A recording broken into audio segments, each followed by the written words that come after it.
आज के यूट्यूब वाले क्वेश्चंस हैं, मैं उनको लेके फिर से स्टार्ट कर रहा हूँ। देवेंद्र जी, आप अपना जो बाकी बचे क्वेश्चंस को आप ले सकते हैं।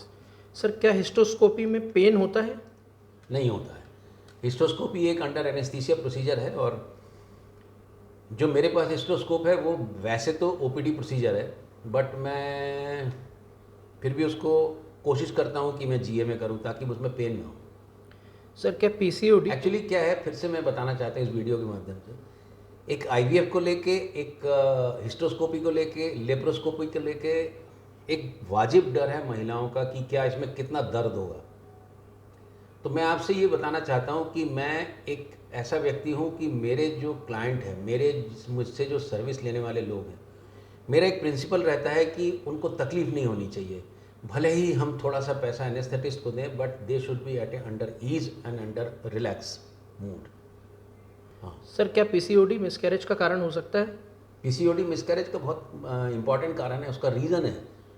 बिकॉज पीसीओडी एक, मैं उसको तुलना करता हूँ, जैसे पीसीओडी एक बहुत तायत का प्रॉब्लम है। It is a problem of plenty of eggs but not good quality.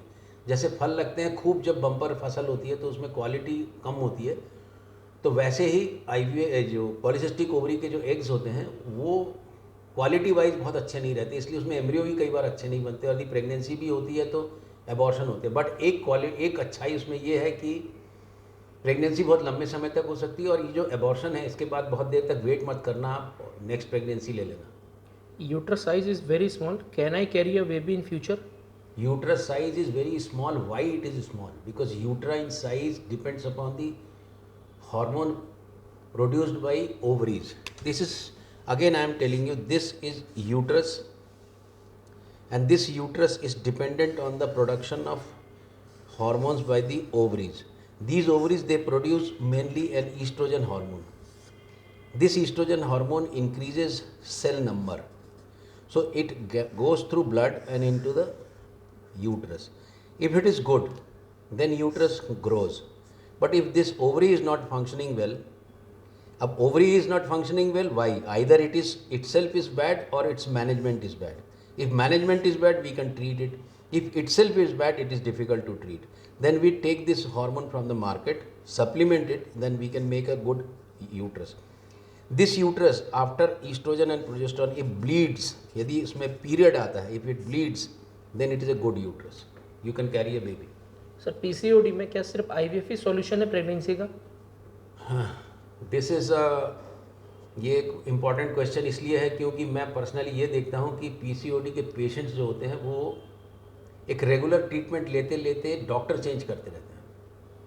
अचानक वो प्रेग्नेंट भी हो जाते हैं, तो जो लास्ट डॉक्टर होता है उनके खाते में जाता है कि उनके ट्रीटमेंट से हुआ, पर ऐसा नहीं है। जो पहला ट्रीटमेंट दिया था शायद उसका इफेक्ट आने में ही टाइम लग गया। कई बार पीसीओडी के पेशेंट्स को यदि आप ट्रीटमेंट देते रहो तो वो प्रेग्नेंट हो सकते हैं, बट टाइम लगता है।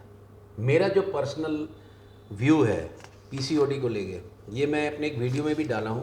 पीसीओडी बेसिकली जो होता क्यों है, पीसीओडी जो ओवरी है उस ओवरी में नॉर्मली एक एक बन के बाहर आ जाता है, फॉलिकल बढ़ के बाहर आ जाता है, ये नॉर्मल है 14 दिन में।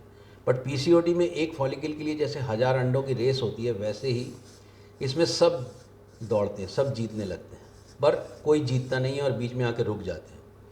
जब ये ऐसा होता है तो इसके भीतर अंडा है, इस फॉलिकल में इसके भीतर एक लिक्विड है, इसीलिए उसको सिस्टिक बोलते हैं। चूँकि ये नंबर जाता है इसलिए इसको पॉली बोलते हैं। चूँकि ये ओवरी है इसलिए पॉलीसिस्टिक ओवरी बोलते हैं। चूँकि ये इसमें रेगुलर पीरियड नहीं आता तो इसको डिजीज़ बोलते हैं।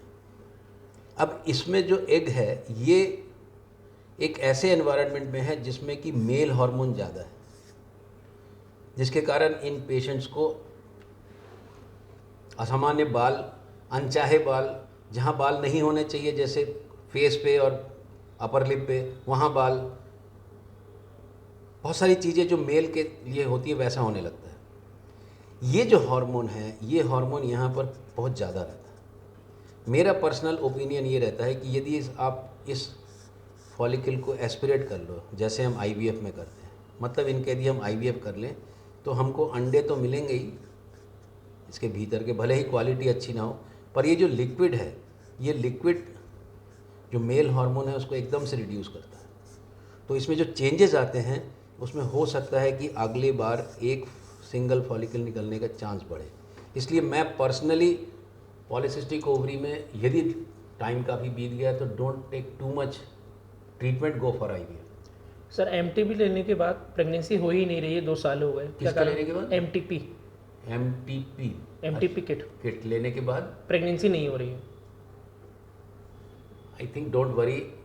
एक MTP के बाद में यदि आप पिल से यदि उसको कराए हैं और यदि सब कुछ ठीक रहा है, इंटरफेरेंस नहीं हुआ है, तो आप प्रेग्नेंट हो जाएंगे। और यदि आप नहीं हो रहे एकदम से, बहुत लंबा समय हो रहा है, तो एक ट्यूब का टेस्ट करा लें, HSG करवा लें। सर लेप्रोस्कोपी कराने के बाद भी प्रेगनेंसी नहीं हो रही है, जबकि ट्यूब ब्लॉक थी और ट्यूब ओपन हो चुकी है। Again a very technical question.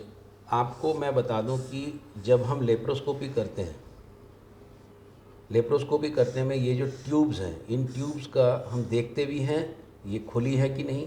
यदि नहीं खुली है तो इनमें कई बार हम कैनुलेशन करते हैं एस्ट्रोस्कोप से।